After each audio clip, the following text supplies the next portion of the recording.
সাকিব ও শিশিরের ডিভোর্স হয়নি এবং সাকিবের কোনো তৃতীয় পক্ষের সাথে সম্পর্ক নেই।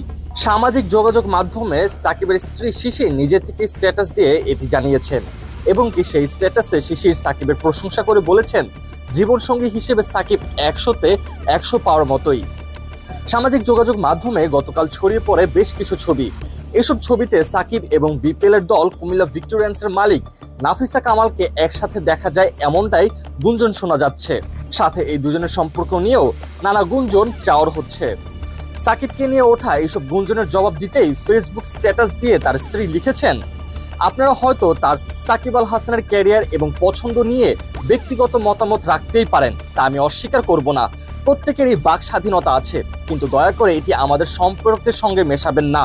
সে একজন অসাধারণ স্বামী ও বাবা। সে সবসময় আমার প্রতি বিশ্বস্ত ও সৎ ছিল, আর এমন কিছু করবে না যা আমাকে আঘাত করবে। সে এমন এক মানুষ যে আমার পাশে দাঁড়াতে গিয়ে নিষেধাজ্ঞার মুখে পড়েছিল।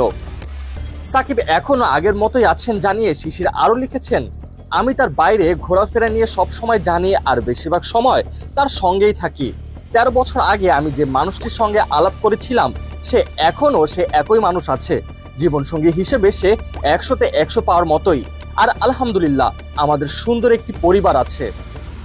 পাকিস্তান সিরিজ খেলতে এখন দলের সঙ্গে আছেন সাকিব, আর এদিকে শিশির একের পর এক ফোন কল পেয়ে বেশ বিরক্ত।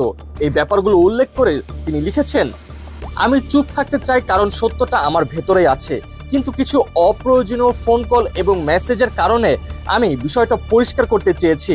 তার এখন পাকিস্তান সিরিজে নজর দেওয়ার সময়, আর আমি আমার পরিবারের দিকে নজর দেব।